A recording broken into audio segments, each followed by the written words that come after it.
సంక్రాంతి వస్తుంది కదండి, ఓ పంచెల చాపు చీరా కొనాలన్నాడు. నేనన్నా పంచె మీ ఇంట్లో కట్టుకునే వాళ్ళు ఎవరన్నా?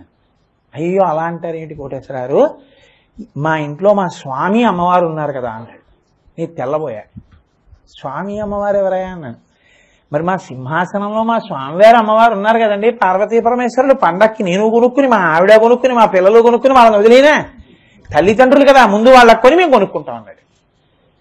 ఎంత పెట్టి కొన్నాడు కాడు, వాళ్ళు ఉన్నారని నమ్మాడు. నువ్వు కొన్నావా అలా? ఎప్పుడన్నా పెళ్లికి బట్టలు మేనత్త పేరు రాస్తావు, మేనల్లుడి పేరు రాస్తావు, ఆ తమ్ముళ్ళు రాస్తావు, వదినలు రాస్తావు, ఎవరికి ఏ రేంజ్ రాస్తావు, ఎందుకైనా మంచిదని సేఫ్ సైడెడ్గా ఇంకో 10 చీరలు అంటావు. నా ఇంట నా సింహాసనంలో ఉన్న నా సర్వేశ్వరుడికి, నా తల్లికి ఓ పంచల చాపు, ఓ చీర, పసుపు, కుంకమని మొట్టమొదట ఓ పళ్ళెంలో పెట్టి తీసుకెళ్ళి అక్కడ పెట్టి నమస్కారం పెట్టావా? నీకిక్కడ సౌందర్యం ఉంటే వాడు అక్కడ పొంగిపోతాడు.